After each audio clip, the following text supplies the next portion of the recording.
Eu não vou falar como senadora eleita. Irmão, dá para acessar? Eu não vou falar como senadora eleita, nem como ex-ministra, eu vou falar como pastora. Eu estou muito feliz de estar aqui nessa noite. Os irmãos não têm ideia como foi importante para a gente vir aqui hoje.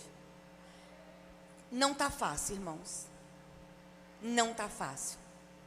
E acredite, não é uma disputa política que nós estamos vivendo nesses dias. É uma guerra espiritual. E eu posso falar com autoridade nessa igreja. Primeiro, deixa eu cumprimentar todas vocês, autoridades, pastor, pastora, Gustavo, esposa, todos vocês. Que Deus abençoe. Morrendo de saudade do nosso bispo Abigail. Nossa bispa Nair não está aqui. Morrendo de saudade dela. E falando dele, eu quero falar da luta espiritual que nós estamos passando. Irmãos, eu estive aqui em 2014 e desafiei essa igreja a vir numa grande luta comigo para salvar crianças indígenas. Os irmãos lembram disso? Inclusive o nosso bispo colocou o anelzinho de coco no dedo. Ficou um tempo, eu tenho foto dele orando e o anelzinho de coco no dedo. Ele fez uma aliança com as crianças indígenas. E eu falei para os irmãos que estavam matando crianças no Brasil, que crianças indígenas com deficiência eram enterradas vivas no Brasil, crianças indígenas gêmeas ou filhos de mãe solteira. Tem 2 índios me acompanhando aqui hoje, estão sentados aqui no auditório, uma da Amazônia e um de Roraima. E eles estavam aqui comigo naquele dia. Inclusive mandaram uma mensagem agora chorando. E nós escrevemos uma lei, irmãos, em 2007, para salvar essas crianças. Essa lei dorme no Senado Federal desde 2007. Os nossos senadores cristãos, quando tentam aprovar a lei, a resposta que eles têm é que não tem clima político para aprovar uma lei para salvar a vida de crianças indígenas. Eu vou lá ajudar os irmãos ali, a criar o clima político agora.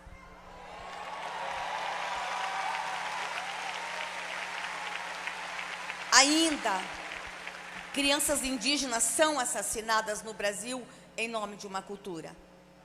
E nós já fizemos tudo, irmãos. O presidente Bolsonaro, quando assumiu, ele disse: por onde nós vamos começar?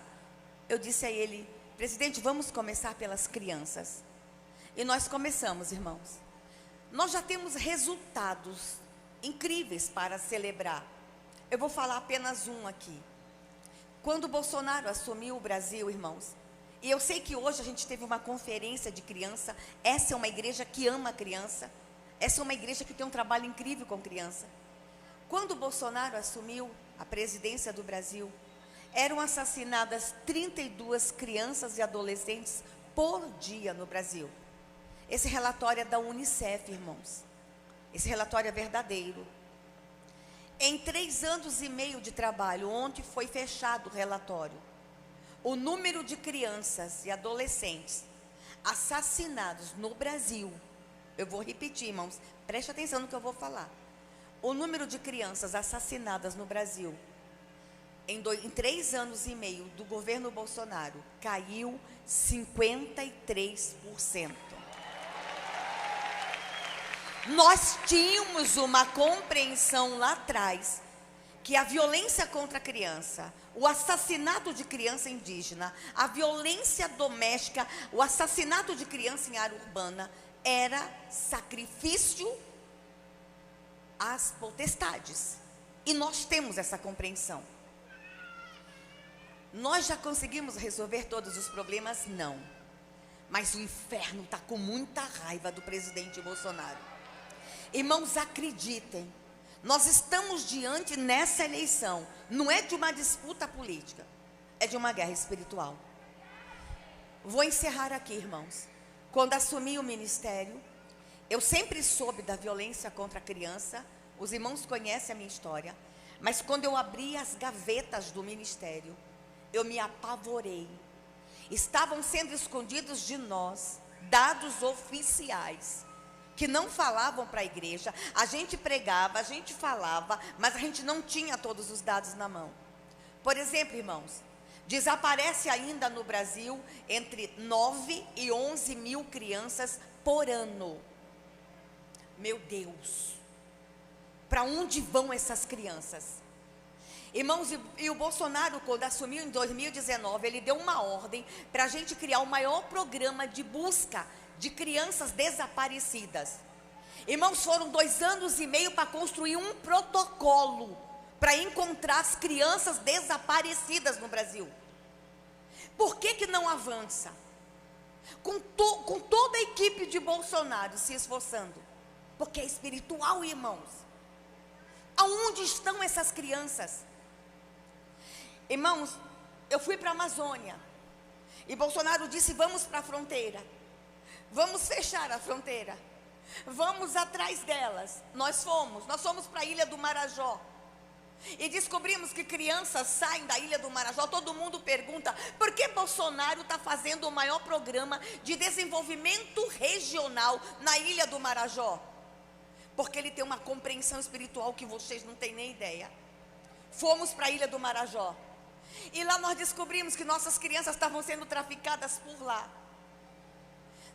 O Marajó faz fronteira com o mundo, Suriname, Guiânia.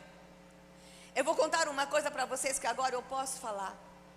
Nós temos imagens de crianças nossas brasileiras com 4 anos, 3 anos, que quando cruzam as fronteiras sequestradas, os seus dentinhos são arrancados para elas não morderem na hora do sexo oral. Essa nação que a gente ainda tem, irmãos. Nós descobrimos que essas crianças, elas comem comida pastosa para o intestino ficar livre para a hora do sexo anal. Bolsonaro disse: nós vamos atrás de todas elas. E o inferno se levantou contra esse homem. A guerra contra Bolsonaro, que a imprensa levantou, que o Supremo levantou, que o Congresso levantou, acreditem, não é uma guerra política, é uma guerra espiritual. E eu estou falando com a minha igreja, e eu tenho um manto constitucional para me expressar dentro da minha igreja. Tem coisas que eu não posso falar lá fora, mas aqui eu tenho a liberdade constitucional de manifestar a minha fé. Continuei abrindo as gavetas do ministério e descobri, irmãos, o horror. Eu descobri que nos últimos 7 anos no Brasil explodiu o estupro de recém-nascidos. Nós temos imagem lá no ministério, irmãos, de crianças de 8 dias sendo estupradas. Nós descobrimos que um vídeo de estupro de crianças custa entre 50 e 100 mil reais. Tem um crime organizado envolvido nisso. Tem sangue, tem morte, tem sacrifício. E Bolsonaro se levantou contra todas essas potestades. A gente agora, como igreja, a gente tem aqui uma decisão para tomar. A gente vai continuar esta luta e tirar essas crianças da mão de Moloque, ou nós vamos entregar essa nação? Irmãos, pelas crianças, Deus levantou um homem corajoso por elas. Eu não aguentava mais andar pelo Brasil e gritar. Não aguentava mais pedir: orem, orem. Alguém tenha que se levantar. E quem teve a coragem de se dispor e se levantar contra todos os ataques às crianças, a ideologia de gênero, o aborto, a pedofilia, o assassinato, a violência, foi um homem que era o improvável ser eleito presidente da República. Mas Deus tinha pressa. Deus não suportava mais o clamor das crianças. As crianças gritavam. Havia choro e gemido nas florestas. Havia grito nas cidades. Deus se levantou no trono e ouviu o grito das crianças no Brasil. Isso aqui não é discurso político. Isso aqui é fala de uma pastora que há 40 anos se arrasta pelo Brasil para pedir à igreja para salvar crianças. Bolsonaro teve a coragem. Irmãos, dia 22 de outubro, ou a gente sentencia todas as crianças no Brasil à morte, e a morte espiritual também, porque a ideologia de gênero é morte. A ideologia de gênero é sacrifício de criança, confundir criança, é assassinar crianças. Ou a gente se levanta, irmãos, como igreja. Ah, mas eu sou crente, religião não combina com política. Pastores, a guerra é outra, não é política, é espiritual. E Deus me traz na igreja Fama nessa noite. Celina disse que foi profético para ela, não foi, amiga. É profético para mim, porque eu sei que essa igreja é apaixonada por criança. Irmãos, pelas crianças. Eu sei o que eu estou falando, o que eu vi 30 anos nos bastidores do poder. Pelas crianças, irmãos, nós precisamos nos levantar. Vocês têm que sair daqui hoje, pegar o WhatsApp. Todo mundo tem um parente fora. Goiás já deu Goiás com certeza já deu e vai dar uma votação expressa ao presidente Bolsonaro. Mas o papel de vocês não se limita a Goiás. Fale com os parentes fora de Goiás. Fale com todo mundo, irmãos. Orem. Se vocês acham que eu estou exagerando, vão para casa hoje e orem. Pede a Deus para revelar no seu coração. É guerra. Que Deus tenha piedade do meu presidente. Que Deus cubra ele com seu manto o tempo todo. Vocês não têm ideia o tamanho dos ataques. Vocês estão vendo essa mulher aqui, alegre, feliz? Vocês pensam que é isso? Vocês pensam que de madrugada essa mulher não chora? Vocês sabem o tamanho dos ataques? Não são ataques políticos, são ataques espirituais. O inferno odeia esse casal. Que Deus possa, irmãos, nos dar revelação. Eu só vou sair daqui dizendo: Deus, toque no coração dos irmãos.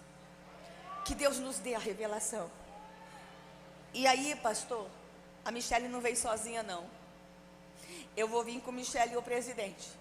E nessa igreja, eu vou olhar para vocês e vou dizer: perdeu o inferno. Perdeu. Que o Senhor Deus abençoe essa igreja.